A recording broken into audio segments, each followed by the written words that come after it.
Hello, family. Welcome to the ATM where we assist the matter and we attack the mess. Come on in. Here back again with another video, another segment. Come on in and let's start off with giving me a thumbs up, a like, and subscribe to the channel. Don't forget, hit the like, hit the verification bell so you can be very notified when I do come up with another video. I don't always show my face. Some people want you to show their face. I don't always show my face. Sometimes I have. So we're going to get started by reading out the copyright disclaimer. This is for education and in teaching purposes.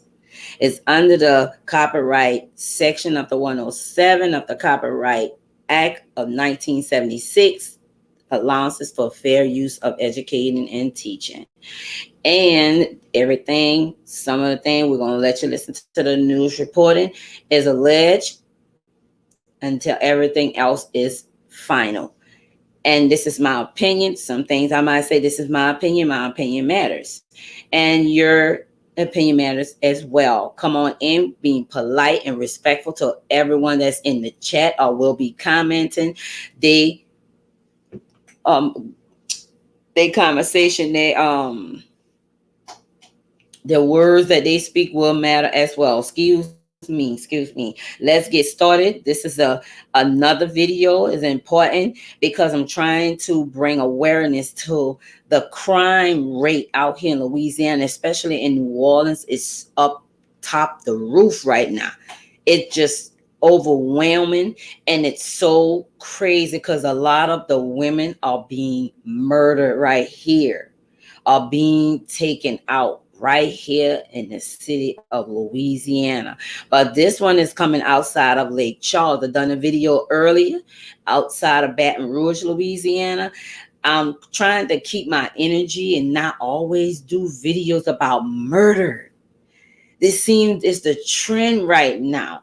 People are going crazy in this world. They are really taking things and doing the most. And I know you guys, we have talked about the Carly. I want to come back and do the Carly her disappearance, her hoax up, and I believe this is my opinion, her hoax of a kidnap, an abduction.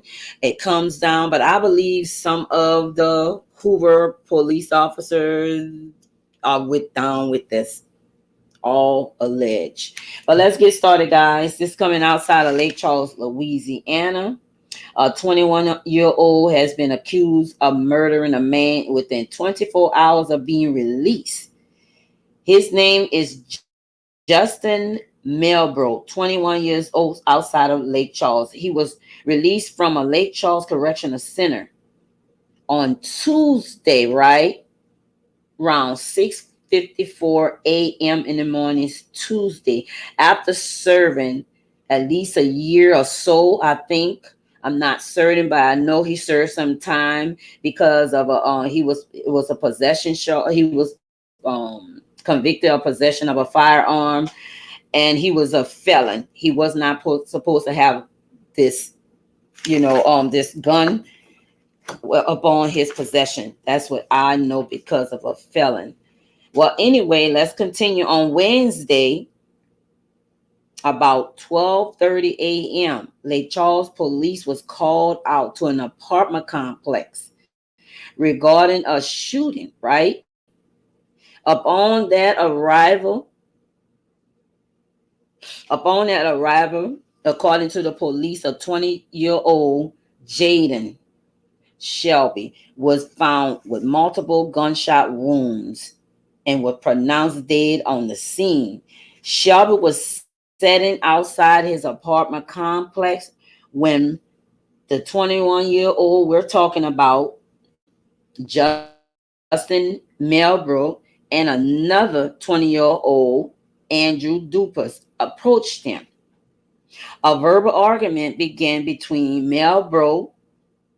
Allegedly, he pulled out. That was excuse me, let me back it up. An argument between Melbrook and Shelby took place. Allegedly, Melbrook pulled out a gun and shot Shelby multiple times before him and the other guy ran off. Later, officers found Melbrook at a gas station about 9:30 p.m. that same night, where he was transported to the Lake Charles Correctional Center and was booked. He was really in custody. The other young fella, the Duplass, he was in custody as well. He turned himself in the next day. Both bonds are set at 2.75. Okay, wait, hold back up. The one that actually pulled the trigger, that which was Justin Millbrook, bond was set as 2.75. The Duprex, the other 22-year-old, was 500,000. His bond was set. Okay, we have three young people. The shooter was 21. The one that's deceased was 20. Then we have a 22-year-old that was all at a scene. The 21-year-old just was released on Tuesday at 6:54 a.m. Within 24 hours of him being released. Evidently, he didn't get a chance to sleep, because I don't know if he had it out for this guy. Why would he take it upon himself, knowing he just got out? He was not supposed to have a gun in his possession. Here he go. He has another gun in his possession. This time is a deadly situation that happened now. They have to do something about this gun control with some of these young people getting a hold to these guns. Well, anyway, I'm running it back down to you again, then I'm going to share my video. We have a 21-year-old, a 20, and a 22.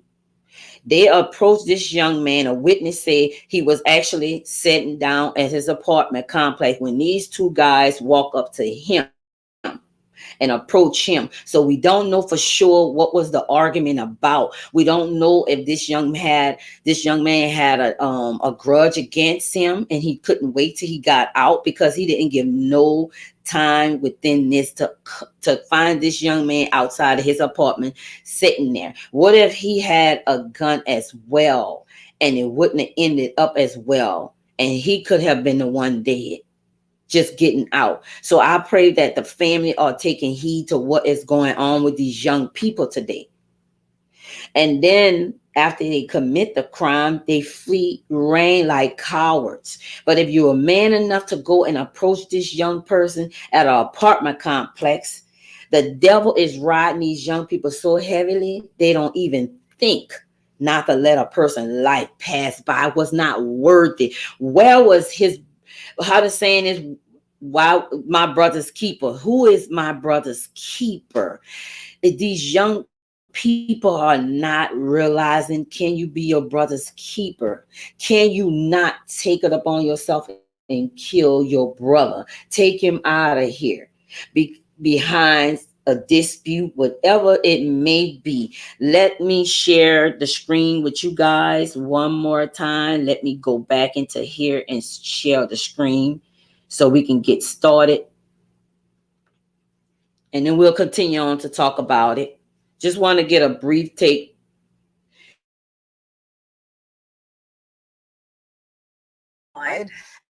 At a Lake Charles apartment complex. Good evening, I'm Cynthia Arsenault, and welcome to Live at 5. Police say this man, Justin Malbrough, is charged with the second-degree murder of 20-year-old Jayden Shelby. The shooting happened at the Leisure Apartments early Wednesday morning. Police say the suspected gunman was released from a Ouachita Parish jail less than 24 hours prior to the killing. Malbrough was caught in Jeff Davis Parish last night. We were sent these pictures of authorities on the scene. Malbrough is now in the Calcasieu Correctional Center with bonds set at over $2.7 million. Another man, 20-year-old Andrew Dupas, was also arrested. He's charged with failure to report the shooting. That's it. Let me stop sharing it. So we have two in custody, but one actually is charged with the second-degree murder for this young man. But what I'm trying to figure out, did they have an altercation before he was actually in jail and prison. So something had to take place before, because he just got out of prison doing at least a year, allegedly. And he could not wait to see this young man. He didn't even wait till he see him out on the street, at least walking. He had to approach him at his apartment complex. Good thing they had witnesses out there. But the mother that's for this other young guy that's 22 years old, Andrew Dupas, shame on you. Shame on you. We have to do better as a community. Somebody need to be talking to these young people, because this could have been avoided easily. Evidently, this young person did not learn his lesson. So now he's going to spend the rest of his life behind bars, because this is the things that happen to these hard-headed kids that's out here. Because he had an opportunity. They gave him a second chance. He was out free. He was in prison for violating the probation from the beginning. He violated. That's why they put him in there. He was not supposed to have a gun. But now he doesn't have to worry about being free, because they're not going to even give him a slap on the hand, because now you put a gun back in a person like this hand. This is what happening. How are they getting a hold to these guns as felon? Now, let me tell you a story. My little nephew, a couple of days ago, he even a little felon, and he got a hold to a gun. And I pray that he can ask for forgiveness of these people. Lately, it's like he on the edge. My sister and his dad died. So both his parents, he doesn't have them. So I understand the mental stigma in the Black community and how it works. But I also asked him, do you want me to commit you to some kind of psychiatric ward? And he was like, no, T, no. They won't never let me out. They're going to keep me there. They might give me this medicine and different stuff like that. But I said, you out here pulling a gun. The last 2 weeks, you're pulling a gun. You shooting a gun in the air at different people. And I also heard him, hit someone. I'm not going to call his name, but he hit someone. And then a couple of days afterwards, he got in another altercation with a guy. And I heard, because my mom lived right down the street, so I'm always hearing him in altercation with someone. And I say, Lord, something serious is going to happen to this boy. He's been pulling guns out and he's not using it. And if somebody kill him right in my mom's yard, they won't do a damn thing about it, because they're going to already have it. And they are in recollect in their minds that he had been. They're gonna tell the community, gonna let them know that he's the one been pulling the guns, shooting the guns. So to make a long story short, the guy was out in the street saying he's gonna get him when he catch him or whatever. So 2 days later, you guys, picture this. He got in an argument with my brother, which is his uncle, behind $5.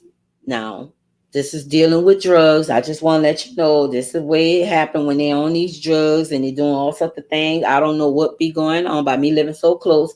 I wish I wasn't even around family sometime, because they keep running to my house and I don't want to see them something like this bad happen. So anyway, let me finish telling before I let you guys go. Don't forget, guys, give me a thumbs up and a like and subscribe to the channel. Let's get it. Let's get this 1,000 subscribers. Anyway, he was in the streets out there and I was in the backyard, and I gave my brother a few dollars to pay him. $5, guys. This boy is having an argument behind $5, and he pulls the gun out. So they make it to the front. So I wind up going to the front of the door, and I heard the gun pow just one time.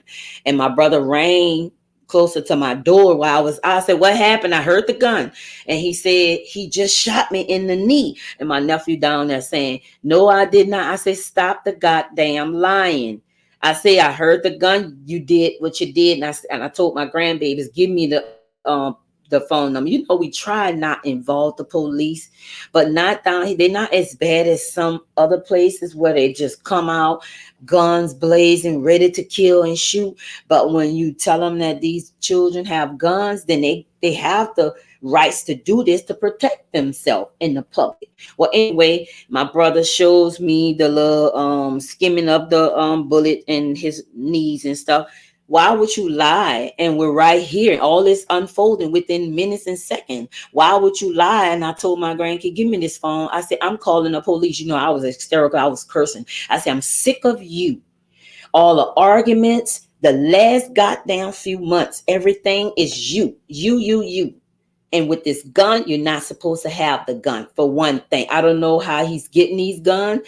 He went to jail before. They took the gun. The same with this young man I'm talking about in this story. Took the gun. He gets another gun. So I don't know who in the hell is giving these children these guns, but they need to be arrested and put in prison as well. I'm sick of the foolishness. But anyway, I was getting the phone to call the police because I told him I was sick of his ass. I said, you are the problem on the street in the front of my mom's house. You causing a lot of conflict. You're getting into it with everybody in the family, and you're pulling these goddamn guns. Now you're going too far, and you're pulling it on your uncle, and you shoots it. Oh, I just shot it at the ground. No, you shot it at him. You didn't want to hurt him. I know he didn't want to hurt him because he was too close. He could have killed him. And my brother, you could tell my brother was kind of scared and stuff like that. Now I was going to call the police, and he put the gun to his head and said, T, you're not going to do that. I'm just going to kill myself. I don't want to live. But he a coward. But if you don't want to live, then stop playing with the guns, because you cannot. He's a coward. He's trying to portray like he's a strong individual. He can handle prison, and he can't. He's weak. He's a weak little 32. My kids are 31, so he's like 2 years older, so he's like 33 years old. You're a punk, and you're out here playing with this gun, and you know you cannot handle the prison life. So stop it. I'm trying to help him. So the next time, the lady told me to just call for the mental help for him, and that's what I'm gonna do, guys. Comment at the bottom and tell me what you think I should do about this situation, and talk to me about this commentary with this young 21-year-old. Let's get engaged and try to set a precedent for these young people. Let's open awareness for these young people, because sometimes it's hard to go and talk to these young people because they have such an attitude. And I don't live in New Orleans, but I'm 30 minutes, but I work in New Orleans. And when I talk to these people, I have a calm spirit, because I don't know what they're going through, what they, in the home, because it's so rough in New Orleans. It's so hard. Things are so rough, and they're not giving the young people a chance. And I heard something before, the young kids were so agitated and aggravated about the what this little group it's called, forced manpower or job one, where they help the young kids find job, put them in job placement, and they wasn't paying the kids, and the parents was frustrated, and the mayor spoke about it. They're gonna pay these kids after a whole month of work, and these kids did not get paid, and that would make a kid want to give up. So we have to find some type of solution, and I'm dealing with a crisis in my own family, so it's hard for me to help someone else when I have to deal with it in my own family right now. So I just pray that as a community we can come together and speak to these people with a spirit of love and compassion. Hopefully they'll receive it. But guys, that's it for my commentary. I appreciate you guys. Once you come in, give me a thumbs up, a like, and subscribe to the channel. This is my perspective. Again, this is the ATM, where we assist the matter and we attack the mess. Y'all have a great night, and I'm out.